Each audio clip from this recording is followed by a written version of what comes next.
Okay, so it's been about a week since Apple hosted their Worldwide Developer Conference, and for those of you who don't know, it's like a software summit where Apple showcases, their new operating systems, iOS, macOS updates, all that stuff.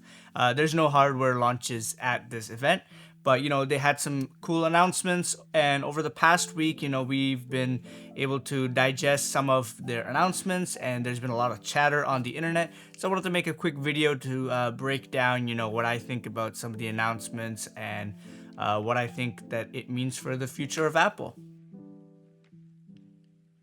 Hey guys, welcome back to the channel. Hope your day was fantastic and hope tomorrow will be even better.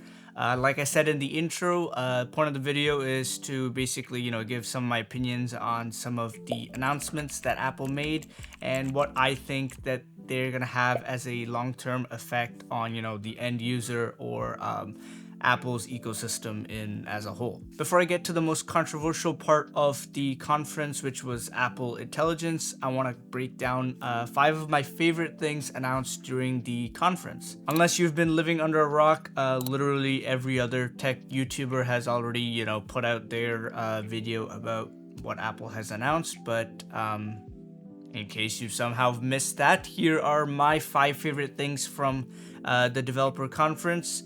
These are in no particular order, but I guess worst to best. So at 5, I'm gonna have the iOS and iPadOS customization. So I mean, Apple is really behind when it comes to customization in general. Android has had this. If you are an Android user or were an Android user, you know that it has infinite customizability. So Apple is finally joining that, allowing you to change some of the colors, finally letting you change the grid layout, all that stuff. There's now a set of dark mode icons, which don't look too good in my opinion, but it's better than nothing. At number 4, I'm gonna put the calculator app for iPad. This has been a meme for a long time. The fact that there's no dedicated calculator app on the iPad, granted, it probably didn't need it, but it would have been nice to have. And they actually made a pretty decent calculator app, I'm not gonna lie. Me being an engineering student back in the day would have loved this. It's able to solve equations, solve for variables, graph, all with the Apple Pencil. So it's a pretty encompassing calculator app in general, so I'm actually pretty happy with that. Number 3 is kind of an underrated one. I'm gonna call it the Vitals app.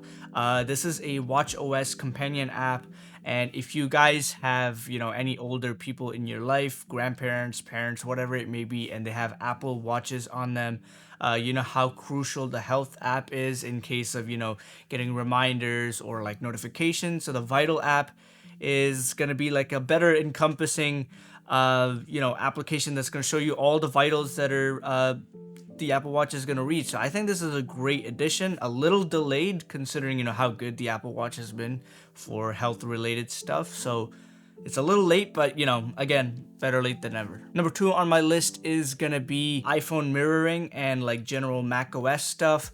iPhone mirroring finally coming to macOS. That's going to be super neat, and it looks really smooth. So this is, I believe, an extension of continuity. So if you guys have used macOS or an iPad and like dragged your files across, it's kind of the same idea. They're saying you can run iOS apps directly from this emulator. I'm not too sure what it is exactly still, but they say you can use your iPhone as is, and it's gonna stay locked while you use it on the Mac. So pretty cool. Definitely gonna need more information on that, but a very cool announcement nonetheless. And finally, my favorite part from the developer conference, just like the miscellaneous little things. So they announced RCS support for messaging. They just snuck that in right at the end. They announced that the Apple Vision Pro is going to be able to, support different types of displays now. I think like ultra wide or multiple displays or something like that.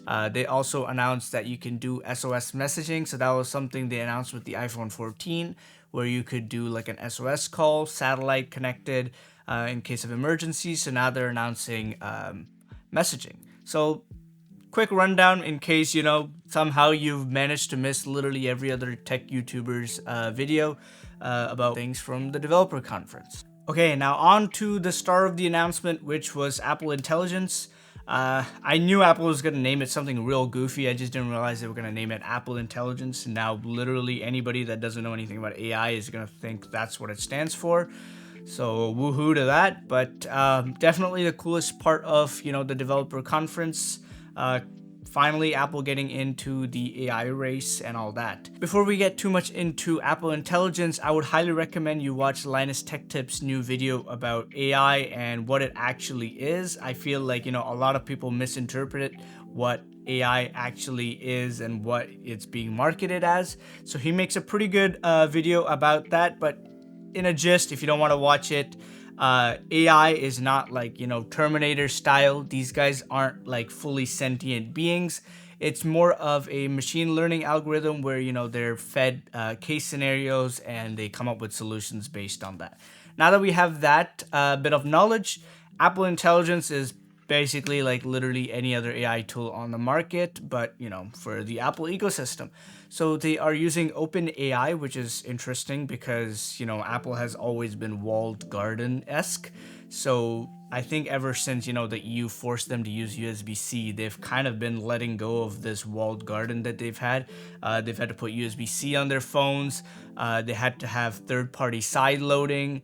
And now they're giving a third-party operator, complete access to Siri and all that. So definitely a little weird for Apple, but something to keep in mind. Apple Intelligence aims to, I believe, contextually use your information, that's available in your life and make your life easy, I suppose. They gave quite a few demos on stage that were pretty cool. So Siri is able to tap into, your like emails, messages, and all that stuff to give you like contextual information. So you can ask it, hey, am I gonna be late for my flight?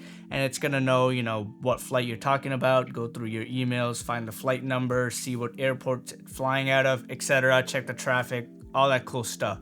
So definitely very cool. Siri's finally getting a, much needed overhaul. Another thing that they announced was Genmoji and I think like a Grammarly substitute. So it's gonna be like generating images and emojis, kind of like Midjourney and Grammarly, where it adjusts your spelling, grammar to sound more nuanced and more, not robot-like. So definitely much needed additions into macOS and all that. They're a little bit late to the party as these tools have already existed.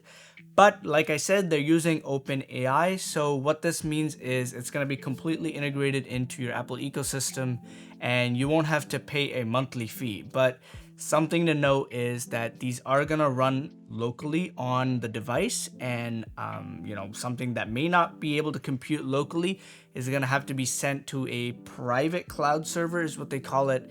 And they say it's going to be end-to-end encrypted, but take that with what you want, take that with a grain of salt.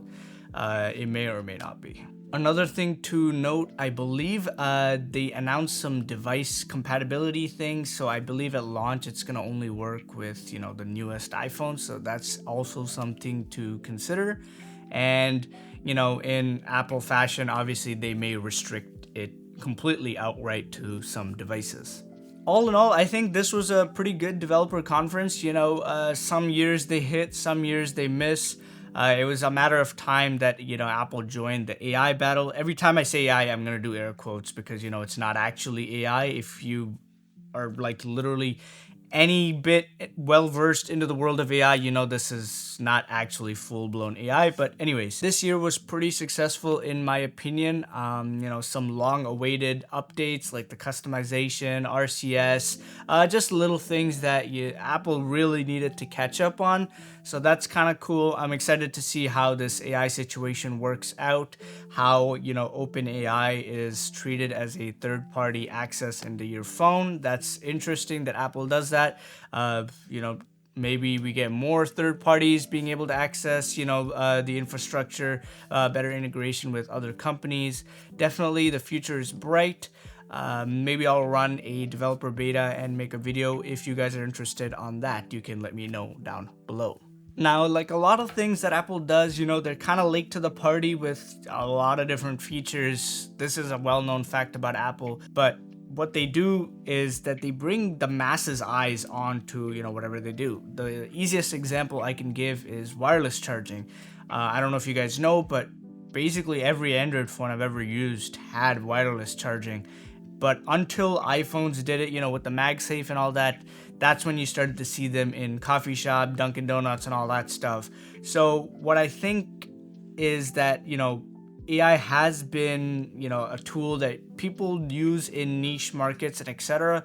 But with Apple, putting it into their ecosystem, like directly in, I feel like a lot of mass people are going to use these tools. But that comes a lot of caution. Remember, be very careful when you use these tools, as they can very promptly and very blatantly get things wrong, and definitely, you need to be able to catch on to that. Thank you so much for watching the video, guys. If you enjoyed the video, remember, like, share, subscribe. If you didn't enjoy it, like it either way, I don't know.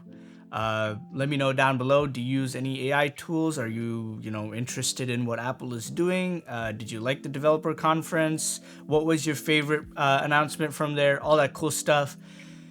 Thank you so much for watching. Have a good one. See y'all in the next one.